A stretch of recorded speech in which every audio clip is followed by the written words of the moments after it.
पति बनकर नहीं पर पिता बनकर समझ पाया। बात हो गई ना दामाद जी से, फिर सो जाओ ना। सीमा ने अपने पति संजय से कहा। जब पता था उसको बीबी की प्रेगनेंसी की कुछ जटिलताएं हैं तो टूर पर गया ही क्यों। बेचारी मेरी बच्ची अकेली कैसे करेगी। मैंने तो अमन को एसी के लिए भी डांट लगाई, तब उसने फ़ोन कर सर्विस करवाई। ऐसी गर्मी में गर्भवती औरत का ख्याल रखना एक पति की जिम्मेदारी है। कैसा लापरवाह और गैर जिम्मेदार दामाद मिला है। सीमा मुस्कुरा रही थी, उसे अपनी प्रेगनेंसी याद आ रही। क्यों वर्मा जी, आज बेटी को गर्मी में देख आप आपे से बाहर हो रहे हैं। कल जब यह बेटी मेरे पेट में थी तब तो दया नहीं आती थी। शादी करके लाई तब तुम्हारे घर में एक कूलर तक न था। ये तो तुम्हारा दामाद शरीफ है जो सुन रहा है इतनी बातें। नहीं तो तुम तो ऐसे अड़ियल हुआ करते थे, जो है जैसा है वैसे ही स्वीकारो।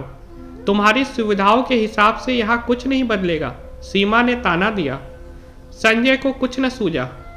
तुम तो एक मौका मत छोड़ना मुझे सुनाने का। तब जमाना कुछ और था, आज कुछ और है। बेटी की तबीयत का सोचो, जरा देखो अपना दुखड़ा रोने लगती हो। जमाना कोई भी हो, बेटी के लिए पिता का प्यार हमेशा एक सा रहता है। आपको तो समझना चाहिए, मेरे पिता भी आपके रूखे रवैये और मेरी गर्भावस्था को लेकर इसी प्रकार चिंतित हुए होंगे। उनकी भी रातों की नींद हराम हुई होंगी। सीमा की आंखें नम हुई होंगी। अब उसके पास अपने पिता की यादों के अलावा कुछ न बचा था। संजय कमरे से बाहर निकल गया। अमन के टूर से आने के बाद नेहा मायके आई। संजय की खुशी का ठिकाना ही न था। संजय ने नेहा की सेहत को लेकर अमन को लंबा चौड़ा भाषण दिया। अमन एक अच्छा और समझदार दामाद है। पापा जी, अब मुझे ऑफिस के काम से कहीं जाना पड़ा तो मैं मेरी मम्मी को या आप दोनों को हमारे घर बुला लूँगा ताकि नेहा की देखभाल हो सके। नहीं बेटा, क्यों अपनी मम्मी को तकलीफ़ देना, हम ही आ जाएंगे। आखिर हमारा भी नाती होने वाला है। संजय ने अमन की बात खत्म होने से पहले बोल दिया। नेहा अमन के जाने के बाद, क्यों वर्मा जी, आपकी माताजी की बाईपास सर्जरी होने के बाद मेरी डिलीवरी हुई थी। आप अच्छे से जानते थे कि मेरी सेवा उनसे नहीं हो पाएगी। फिर भी आपने मेरी माँ की तत्काल में हुई टिकट कैंसिल करवा दी थी और मेरे पिता से कहा था, जैसे भी सेवा हो पाएगी हम कर लेंगे। हमारा बच्चा हमारी जिम्मेदारी है। अब क्यों बेटी के बच्चे पर अपना अधिकार जमा रहे हैं। सीमा ने फिर मौके पर चौका मारा। हे भगवान, मुझे माफ़ कर दो जो मैंने तुम पर और तुम्हारे घर वालों पर अत्याचार किया। तुम्हारे दिमाग की दाद देनी पड़ेगी। हर छोटी से छोटी बात पर तुम्हें कोई ना कोई किस्सा याद आ जाता है। शायद मैं अच्छा पति नहीं था, लेकिन अच्छा पिता बनने की कोशिश कर रहा हो तो तुम्हारे ताने। संजय ने सीमा के आगे हाथ जोड़ लिए।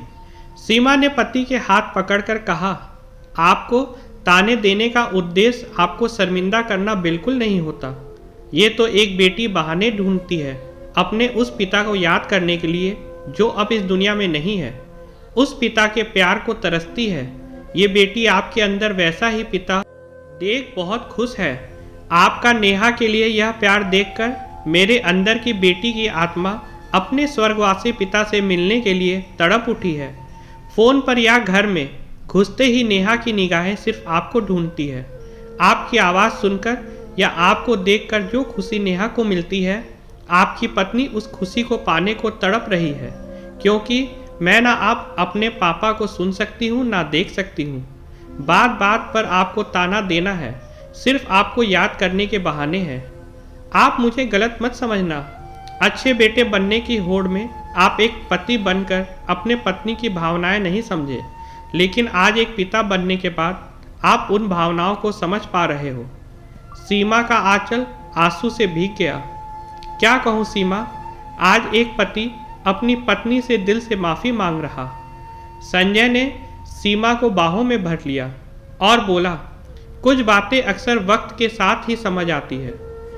अगर आपको कहानी पसंद आई तो लाइक और शेयर करना ना भूलें।